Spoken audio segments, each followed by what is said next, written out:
Stanford University.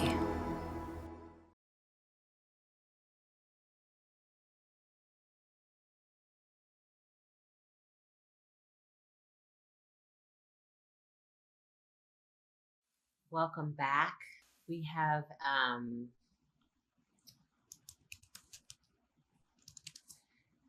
some time here just to hear a few words from your share outs, from your small groups. You can either pop it in the chat and I can read it, or you can just unmute yourself and share a few words from your small group.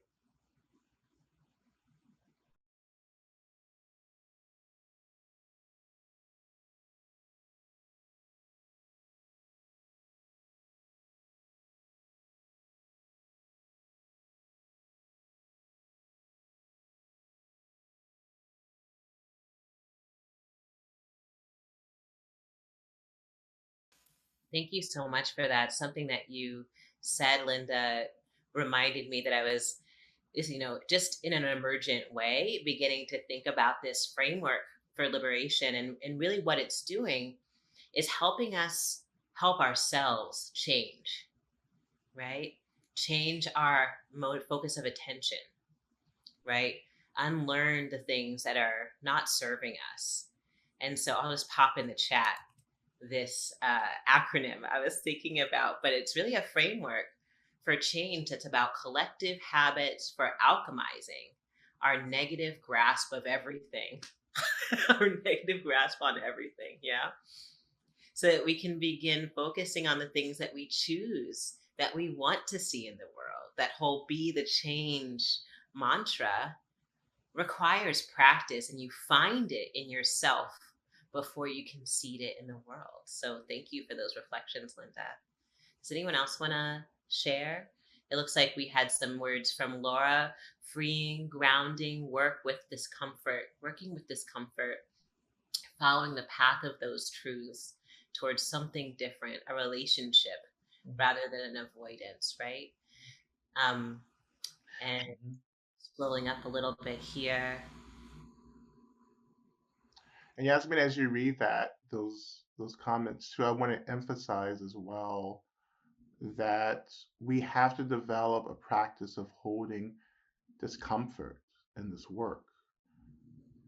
And this is where my practice is centered around, right? I just, we have a tendency to constantly react to the hard stuff that comes up. This is why many of us can't have conversations, because we get triggered and we start reacting, you know. But to hold that discomfort, like I did, I had this dialogue with Dan Harris on this podcast, 10% Happier, which kind of went viral, which I don't really understand because I really wasn't trying that much. All I was doing was like having a conversation and doing my practice, but many of us really, we don't have that capacity, right? Like we feel the anger and we're like, fuck you, get out of my face, you know? And there's a maturity that we have to grow into, because the realistically, and I want to evoke Whitney Houston when she's saying, it's not right, but it's okay. And so in this context, it's not right that some of us will have to do extraordinary emotional labor to bring about transformation in the world. That's just kind of how it has to be, but it's okay, you know. So don't get mad at me when I'm using the word okay because Whitney said it first. So get mad at her. Um, like we have to get out of this, particularly in work like this. We kind of have to disrupt our fixation on fairness. Like everyone isn't going to have an equitable amount of work. It's not going to be an equal share, you know. Um, but we say, you know what? I want to develop the practices, the capability to hold and to work with what I've been given right now to create change and transformation. Yes. Other people, like, you down with other people's problems? No, definitely be. Right? Like, we really do have to make sure that we're carrying what's ours and not unnecessarily carrying other people's things. I catch myself doing that all the time, right? Other people's sense of urgency, other people's sense of perfectionism, other people's need to self flagellate, right? There's an enabler tendency in us that can create space for things that other people are holding that can actually inhibit our ability to be present for ourselves, especially when those things are infringing on what matters most in that moment. Correctness was one that Karen's group was resonating with, right? Like that. Oh, connectedness. Correct. Connected. Sorry. Um, Connectedness. That's beautiful. The meditation helped me sit with a lot of sadness and pain, and to make and hold space for emotions and feelings. In this period of time, we have just been, we were already going breakneck speed. I remember that run up to the March shelter in place order. And I was personally going my absolute fastest. And that shutdown just startled every aspect of me because I was so invested in the pace at which I was doing things, moving things, connecting things, creating things. And all of a sudden, I couldn't move in the same way anymore. And I really became aware of how invested I was in the pace of productivity that I had created for myself. And in the pandemic itself, the virus, and then the subsequent uprising, the work of reimagining community safety and accountability, all of this has been an overwhelm, revamping our lives to accommodate the current conditions. When we move so fast that we cannot feel ourselves feeling, that we don't care that we can't feel ourselves feeling, not only do we leave ourselves behind, but we also leave behind our ability to be present to the present. We're only present to our expectations of what is needed, not to the immediacy of what we're experiencing in our communities, in ourselves, in our families. That ability to be both flexible and alert is what we're cultivating through contemplative practices, approaches, and embodied practice. To be both ready and receptive, so that our alertness, our vigilance, doesn't cause us to contract so much that we shut down to what's coming up for us in our bodies, the grief that we need to process, the loss and pain that we need to talk to a friend about, call somebody up, the rage that we don't know what to do with, we cannot carefully express in professional or polite company, but need to be able to move through. Making time for that. Sadness and pain is the first step to move together towards the possibility of that which we've been Jasmine, I'd like to just point out a question in the chat. Uh, may I read it? Or Yes. Thank you. Can you speak a bit more about how to hold the discomfort while engaging in conversation? I find it easier to sit with physical discomfort in the body in meditation than it is to hold my emotional discomfort without reacting while having difficult conversations. My mind gets distracted more easily in those moments, even though I know the core spaciousness piece is still there, whether or not I'm formally practicing. think that's a universally relevant question. Mhm. That's right. That's right. And, one of the practices that we often do in radical Dharma spaces is called centering practice. And for me, centering practice is something that I learned over time.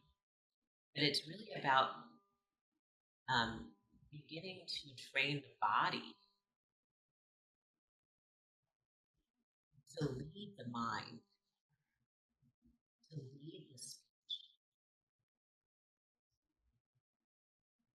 And by doing so, we can begin to bring ourselves out of a trigger response. So, in those spaces of discomfort, when we're holding discomfort in a difficult conversation, where does our energy go? Where does our sense of center go? For me, when I'm having a heated conversation, difficult conversation, I'm holding discomfort, it goes basically back up to that jaw area. Because the reason rage is being held in my jaw is because I'm constantly monitoring and editing what is coming out of my mouth so that I don't offend someone, because I don't want to hurt anyone. But it also means I might not be speaking my truth. So some of the centering practices that we do are about coming back to your heart, about finding your feet, about finding your breath. And when you find yourself centering in a lower hemisphere than this head congestion bottleneck space, all of a sudden there's energy that you can draw up from the earth and into those spaces of tightness, into those spaces of discomfort and disease. And you can give yourself a pause. And you can ask your body, what do you need right now? Do I need to win this argument? Do I need to protect myself from this person? Do I need to protect myself from myself right now? I'm about to explode. What do I need? And maybe that's not about the other person at all. Maybe it's I just need to be heard. I need an apology and I'm not going to get it right now. Right? I need to go hit something. And so I need some space. I need to take a time out. I need to walk away. Right? But when you feel that discomfort arise,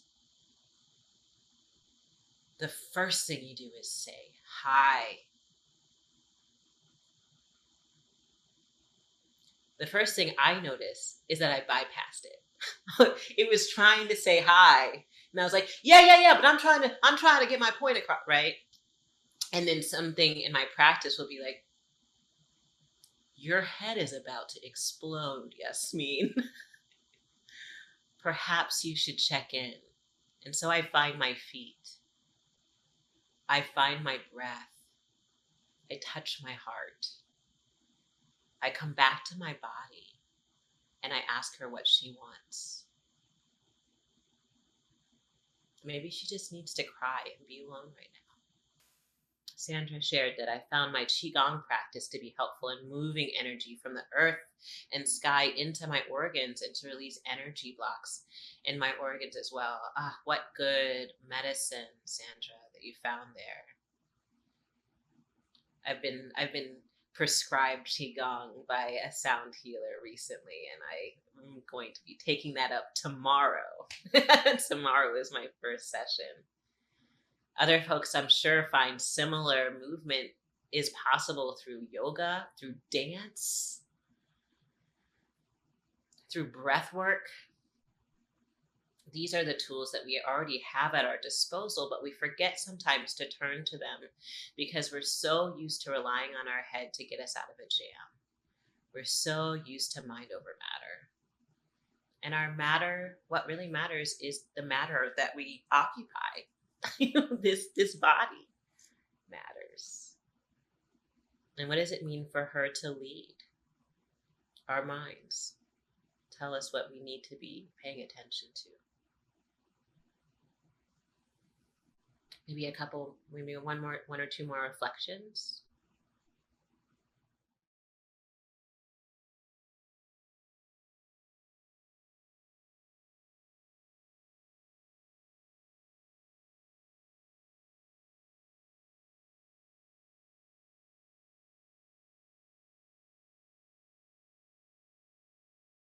Thank you so much for that. And I relate. I spent a lot of time studying some of the most incomprehensible aspects of our culture and interrogating the ways in which I've inhabited them, internalized them, consumed them, eaten it all up. And staying in that space can be a bit overwhelming. And so one of the things that I take from the movement for Black Lives is that we are moving at the speed of trust. We are moving at the speed of consent. And what that means for me is that I, like you said, can't do this work alone. We have to do this work in community. I remember when I first started meditation practice for myself, every time I sat, I cried. And there was not a lot of story connected to that crying. There was not a lot of, I didn't feel like I was crying, and yet I was releasing every time. And it was a little disturbing. And so I was like, well, maybe I should go do this with other people. Maybe this isn't the kind of work you do alone. And I have to say, it improved. It didn't keep going when I was in community. When it was held, something else arose from the sits. And so I just want to be careful about the ways in which we kind of yield to habits of, I'm just going to handle this by myself, and retreat into ourselves and know that this is not your problem. This is our problem. And the solutions are going to be held in community. And then know that everyone is coming with their own experience, direct experiences, wounds, grief, loss. And we just need to be mindful of that as we do the work so that we can move at the speed of trust and move at the speed of consent.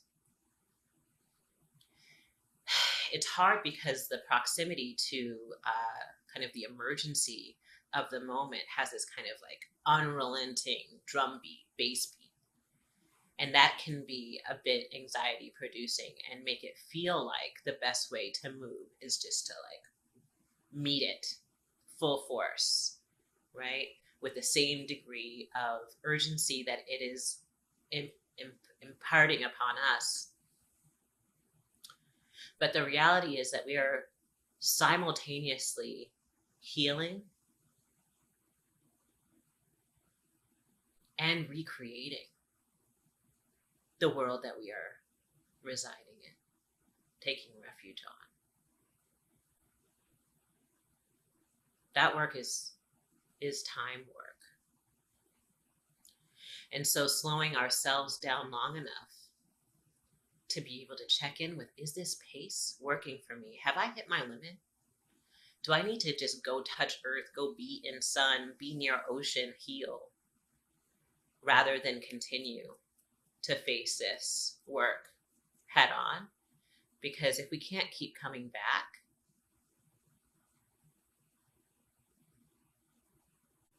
then that's a problem, right? We have to be able to continue to return to this work and be able to turn to each other and turn to our own grief. And if we get too kind of mired in it, to be able to see past it, to see each other past it, then it's time to back off. That's when we know we hit our limit.